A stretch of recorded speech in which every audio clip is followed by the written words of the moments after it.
오늘 주신 하나님 말씀은 누가복음 8장 40절에서 56절까지 말씀입니다. 한 절씩 교독하시겠습니다. 예수께서 돌아오심에 무리가 환영하니 이는 다 기다렸음이로라. 이에 회당장인 야이로라는 사람이 와서 예수의 발 아래에 엎드려 자기 집에 오시기를 간구하니 이는 자기에게 12살 먹은 외딸이 있어 죽어가미로라. 예수께서 가실 때 무리가 옹위하더라. 이에 12여를 혈루증으로 앓는 중에 아무에게도 고침을 받지 못하던 여자가 예수의 뒤로 와서 그 옷가에 손을 대니 혈루증이 즉시 그쳤더라. 예수께서 가라사대 내게 손을 댄 자가 누구냐 하시니 다 아니라 할 때에 베드로가 가로되 주여 무리가 옹위하여 미나이다. 예수께서 가라사대 내게 손을 댄 자가 있도다. 이는 내게서 능력이 나간 줄 알미로다 하신대 여자가 스스로 숨기지 못할 줄을 알고 떨며 나와 엎드려 그 손댄 연구와 곧 나은 것을 모든 사람 앞에서 고하니 예수께서 이르시되 딸아 내 믿음이 너를 구원하였으니 평안히 가라 하시더라. 아직 말씀하실 때에 회당장의 집에서 사람이 와서 말하되 당신의 딸이 죽었나이다. 선생을 더 괴롭게 마소서 하거늘 예수께서 들으시고 가라사대 두려워 말고 믿기만 하라. 그리하면 딸이 구원을 얻으리라 하시고 집에 이르러 베드로와 요한과 야고보와 및 아이의 부모 외에는 함께 들어가기를 허하지 아니하시니라. 모든 사람이 아이를 위하여 울며 통곡하며 예수께서 이르시되 울지 말라. 죽은 것이 아니라 잔다 하시니 저희가 그 죽은 것을 아는 거로 비웃더라. 예수께서 아이의 손을 잡고 불러 가르사대 아이야 일어나라 하시니 그 영이 돌아와 아이가 곧 일어나거늘 예수께서 먹을 것을 주라 명하신대. 함께 읽겠습니다. 그 부모가 놀라는지라. 예수께서 경계하사 이 일을 아무에게도 말하지 말라 하시니라. 아멘. 예수님께서 거라사인 땅에서 귀신을 들린 자를 고쳐주시고 이제 갈릴리 지방으로 이제 돌아오십니다. 무리가 예수님을 다 기다렸기 때문에 환영합니다. 왜 기다렸겠습니까? 병을 고쳐주시니까 기다리는 거죠. 그때 한 인물이 등장합니다. 야이로라는 회당장이 예수님께 와서는 발 아래에 엎드립니다. 예수님께 자기 집으로 오시기를 간구합니다. 이유는 그에게는 12살 된 외동딸이 있었는데 죽어가고 있었기 때문입니다. 하나님께만 엎드려야 되는 이 회당장이 예수께 엎드렸다. 당시로서는 상상할 수 없는 일이죠. 그런데 하나밖에 없는 딸이 죽어가고 있으니까 회당장이라고 하는 사회적 신분이 지금 중요한 게 아닙니다. 부모 입장에서 딸을 살리는 것만큼 중요한 것이 무엇이겠습니까? 회당장 야이로도 예수께서 병을 고친다는 그 소문을 들었기 때문에 예수님 앞에 와서 엎드린 거예요. 이것이 그 야이로의 진짜 믿음인지 아니면은 병을 고치기 위해서 지푸라기라도 잡는 심정으로 온 것인지 그것은 우리가 정확히 알 수는 없지만은 사회적 신분을 걸고서 온 걸로 보면은 정말로 굉장한 결심과 용기를 가지고 온 것이 분명할 겁니다. 사람들이 다 봅니다. 이제 유대인들이 그냥 두겠습니까? 꼬리표를 붙이겠지요. 예수께 절한 저 회당장, 그런 꼬리표를 붙일 겁니다. 이 야이로가 앞으로 벌어질 일을 모를 리가 없습니다. 그럼에도 엎드린 거예요. 그 마음이 진심이 무엇인지 현재로서는 알 수 없고 그 진심은 나중에 물어야 되겠지요. 이제 야이로가 함께 예수님께서 그의 집으로 가시는데 무리가 밀려듭니다. 예수님께 치료받기 위해서 무리가 온 거예요. 그 사이에 한 여인의 이야기가 끼어듭니다. 그 이야기도 아픈 이야기예요. 사람은 이래저래 아픕니다. 몸도 아프고 마음도 아프고 아픈 사람들이 얼마나 많습니까? 지금도 마음 아픈 분들, 몸 아픈 분들 참 많은데 이건 인류 보편 역사인 것 같습니다. 그 사이에 끼어든 여인의 이야기는 이렇습니다. 12년 동안 혈루증으로 앓던 여인이 있었는데 보니까 누구도 그녀를 고치지 못했다. 그렇게 말씀하고 있습니다. 세번역으로 보니까 43절 중간에 꺽쇠 표시로 해서 들어간 부분이 있어요. 이렇습니다. 의사에게 재산을 모두 다 탕진했지만 NIV 영어 성경 각주에도 이 표현이 그대로 있어요. She had spent all she had on doctor. 모든 것들을 다 의사에게 탕진했지만은 뭡니까? 어떤 의사도 고치지 못했다는 것을 말씀을 한 거예요.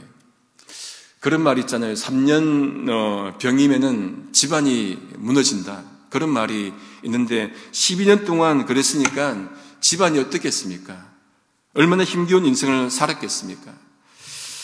그런 그가 예수님이 병 고친다는 소문을 듣자 온 거예요. 근데 보십시오. 회당장 야이로는 사회적 신분이 있잖아요. 그래서 그대로 그 신분 가지고 예수 앞에 올 수 있는 그런 위치가 된 거예요. 그런데 이 여인은 예수님 앞에 바로 갈 신분이 안 된 거죠. 그러니까 무리 중에 섞여 있습니다. 레위기 15장에 보시면은 이 혈루증은 어떤 병입니까? 부정한 병이에요. 그래서 사람들 사이에 있어서는 안 되는 병이죠. 심지어 그 병에 걸린 자가 앉은 자리에 사람들이 앉으면은 또 그의 몸과 접촉하는 자는 옷을 빨고 물로 씻고 또 저녁까지 부정하게 되었던 겁니다. 이런 율법을 이 여인이 모를 리가 없죠. 다른 방법이 없으니까 그렇게라도 온 거예요. 사람은 다른 방법이 없을 때 간절하게 됩니다. 간절하면은 다른 방법을 찾게 됩니다. 이 방법 저 방법 다 찾죠. 아프신 분들 여러분 병원에서 더 이상 못 고친다 하면은 어떻습니까? 이 방법 저 방법 다 찾아요. 기도원도 가고 누구한테도 가고 왜 살기 위해서 그렇게 한 몸부림이죠. 그 간절함이 어떻게 드러납니까? 여인이 예수의 뒤로 와서 옷에 손을 댑니다. 이 모습을 상상하면은 이 모습도 참 가슴 먹먹한 장면이에요. 예수님의 얼굴을 마주할 그 자신이 없으니까 뒤로 간 거죠. 몰래 해야 하기 때문에 그렇습니다. 예수님 옷 손에 대면 어떻게 됩니까? 예수님도 부정하게 되는데 그렇게 되면 안 되기 때문에 하면 안 되는데 그런데 이 여인은 예수님 옷에 의도적으로 손을 댑니다. 의도를 가지고 손을 댄 거예요. 모르지 않지만 손 대는 겁니다. 어떤 일이 벌어졌습니까? 예수님이 부정하게 됩니까? 아니에요. 즉시 그 병이 그칩니다. 주님은 부정하게 된 것이 아니고 부정하게 되는 그 근원을 끊어주십니다. 더 이상 부정하지 않게 해주신 것이죠. 이것이 주님의 능력이자 은혜입니다. 간절함이 주님의 마음에 닿은 것입니다. 예수님께서 그냥 지나치지 않으십니다. 자신에게 손댄 자가 누구냐 물으십니다. 베드로가 어떻게 답합니까? 우리가 지금 선생님을 밀치고 있습니다. 그렇게 답을 합니다. 예수님이 그것을 모를 리가 없어요. 그런데도 손을 댄 자를 찾으십니다. 능력이 빠져나갔기 때문에 예수님이 아셨기 때문입니다. 분명 뭔가를 느꼈을 겁니다. 몸으로도 영적으로도 민감했기 때문에 그것을 느꼈을 거예요. 여자가 더 이상 숨을 수 없어서 떨면서 나옵니다. 예수 앞에 엎드립니다. 그리고는 예수님 옷에 손댄 이유와 그 나은 그 절차를 이제 말씀을 드립니다. 예수님 뒤에서 옷에 손댄 여인이었는데 이제 예수님 앞으로 나옵니다. 차이가 무엇일까요? 병이 나았기 때문에 나온 겁니다. 혈루증이 멈췄기 때문에 예수님이 뒤로 올 이유가 이제 없습니다. 주님 앞에 와서 엎드립니다. 예수님이 어떻게 합니까? 꾸짖습니까? 아니에요. 이렇게 말씀합니다. 48절에 따라 내 믿음이 너를 구원하였으니 내 믿음이 너를 구원하였으니 평안히 가라 그렇게 말씀을 하십니다. 예수님은 율법에 얽매이지 않으시고 율법을 이기시고 그 사람을 고쳐줍니다. 율법이 사람 위에 있는 것이 아니라 사람이 중요한 것임을 먼저임을 보여주는 것이죠. 이것이 은혜입니다. 이렇게 고침받은 여인 어떻게 됩니까? 사회적 신분도 회복되었을 겁니다. 더 이상 숨어 지니지 않고 이제 사람들 앞에 당당히 설 것입니다. 간절함이 이긴 거예요. 혈루증 여인 일로 지체하는 사이에 회당장 집에서 사람이 옵니다. 그리고 회당장에게 이렇게 말씀을 드리죠. 당신의 딸이 죽었다는 소식을 전합니다. 그래서 더 이상 선생님을 괴롭히지 마라. 그렇게 이제 말씀을 드리죠. 회당장 입장에서는 청청병력 같은 소식이었을 겁니다. 여러분, 이쯤 되면, 이렇게 되면 어떻게 됩니까? 이제 원망이 앞서겠지요. 무리들이 원망스럽고, 특별히 그 여인이 원망스럽고, 어쩌면 예수님께도 서운한 마음이 생겼을지도 모르겠습니다. 바로 갔더라면은, 지체하지 않고 바로 갔더라면은, 나을 희망이 있었을 텐데, 시간이 없는데 죽은 거예요. 여러분, 중한 자에게 시간은 정말로 소중하지 않습니까? 그래서 여러분, 그런 말이 있잖아요. 표현이 골든타임. 몇 분이죠? 4분여라고 하더라고요. 4분. 그래서 어느 분이 요즘은 영상이 많이 나오니까 어느 분이 갑자기 쓰러져요. 그런데 마침 지나가던 소방관이, 때마침 지나가던 간호원이, 때마침 지나가던 경찰이 심폐소생해서 살아난 경우들을 종종 보게 됩니다. 그 골든타임 4분을 지나면은 어떻게 될지 모르는데 그 4분 안에 심폐소생해서 살아난 경우를 보는 거예요. 여러분, 지금 이 회당장에게 중요한 것은 시간인데 시간은 지체하는 겁니다. 그래서 죽었으니까 얼마나 가슴이 아프겠습니까? 죽었으니까 이제 다른 방법이 없어요. 끝이에요. 무슨 방법이 있습니까? 더욱이 이 혈루증 여인은 나았잖아요. 근데 자신의 딸은 죽었으니까 상대적 박탈감도 컸을 겁니다. 그런데 예수님께서 들으시고 뭐라고 합니까? 50절 말씀에 두려워하지 말고 믿기만 하라. 그리하면 딸이 구원을 얻으리라. 나을 것이다. 그렇게 말씀을 합니다. 회당장에게는 놀라운 말씀이었을 겁니다. 사람은 상식적으로 생각할 수 있는 그 이상을 생각할 수 없습니다. 그러나 주님은 그 이상의 일을 만들어내십니다. 주님의 능력이겠죠. 길 아닌 곳에 길을 만드신 분이 주님이십니다. 주님은 진짜 믿음을 원하신지도 모르겠습니다.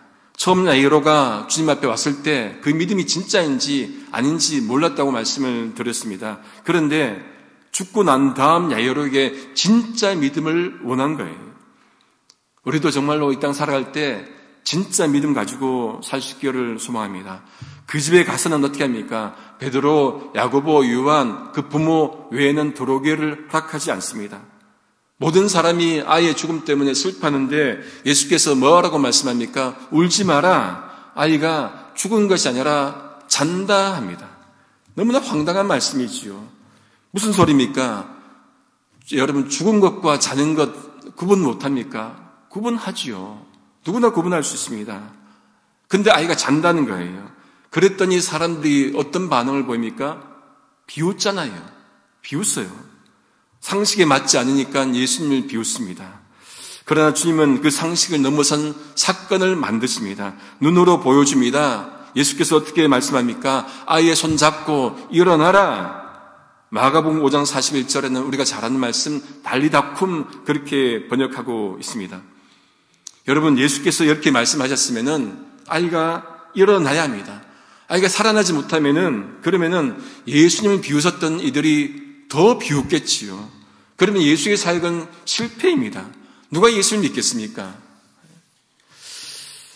하나님께서 이 땅에 곳곳에 세우신 교회가 하나님이 일을 할 때 정말로 그 일을 이루어야 할 겁니다. 실패하면은 곳곳에서 믿지 않는 이들이 비웃겠지요. 예수께서 선포하자 아이가 그 영이 돌아와서 곧 아이가 일어납니다. 죽은 아이가 살아난 거예요. 혈류병 여인이 깨끗함 받았듯이 죽은 아이가 기적처럼 살아납니다.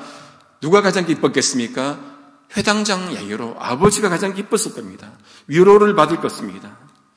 바로 갔더라면은 치료하신 예수님만 만났겠죠. 그런데 어떻게든 시간이 지나치니까 이제는 어떻습니까? 죽은 아이도 살리시는 하나님, 죽은 아이도 살리시는 예수님을 만나게 된 거예요. 믿음이 더 굳세게 되었겠지요. 비웃었던 여인들의, 사람들의 그 웃음도 사라졌을 겁니다. 예수께서 먹을 것을 주라 합니다. 살아난 것을 확신시키기 위해서, 확인시켜주기 위해서 주라 합니다. 부모가 놀랍니다. 그리고 어떻게 말씀합니까? 아무에게도 알리지 말라 하십니다. 이런 것 보면은 참 예수님은 우리 생각을 뒤집어요. 이렇게 나왔으면은 알려야 되지요. 그래야 소문이 나지 않습니까? 그런데 알리지 않습니다. 어떻게 해석해야 됩니까? 여러분, 기적은 중요합니다. 그런데 그 기적이 예수님께서 이 땅에 오신 궁극적 목적이 아니지요. 그것이 어쩌면 예수님의 본래 사역을 방해한다면은 그것을 여러분, 우리가 예수님께서도 막은 것을 또 말씀드리지 말라는 것을 또 보게 됩니다. 이 땅에 오신 목적은 기적도 중요하지만은 예수님께서 오셔서 말씀 사역하신 것, 하나님 나라 선포하신 것, 그것이 중요하기 때문에 그렇게 전하지 말라고 말씀드린 것 같습니다. 말씀을 정리합니다. 12년 동안 혈류증으로 고생하던 여인도 또 딸아이가 죽었던 그 야이로도 믿음이 무엇인지를 제대로 보여주고 있습니다. 여러분 갖고 있는 매일 성경 책에 보니까 믿음을 이렇게 쓰고 있습니다. 믿음은 고상한 신학, 체계가 아닌 발상의 전환, 장애물의 극복, 집요한 시도, 담대하고 파격적인 실행입니다. 간절한 믿음을 말씀하는 것 같습니다. 이들만 병자가 아니라 우리 모두 병자입니다. 그러니 고치시고 낫게 하시는 주님을 찾고 주님께 이렇게 간구해야 될 겁니다. 예레미야 17장 14절입니다. 여호와여, 주는 나의 찬송이시오니 나를 고치소서. 그리하시면 내가 낫겠나이다. 나를 구원하소서. 그리하시면 내가 구원을 얻으리이다. 간절한 믿음으로 고치시고 구원하시는 살아계신 하나님의 그 능력을 체험하는 우리 모두 될 수 있기를 성부, 성자, 성령이신 삼일체 하나님의 이름으로 소망합니다. 기도하시겠습니다. 하나님 감사합니다. 사회적 종교적 시선을 개의치 않고 주님 앞에 나온 회당장처럼 주님의 옷자락에 손이라도 되어보고자 했던 혈류증 여인처럼 우리도 간절한 마음으로 주님과 동행하는 삶을 살 수 있도록 인도해 주옵소서.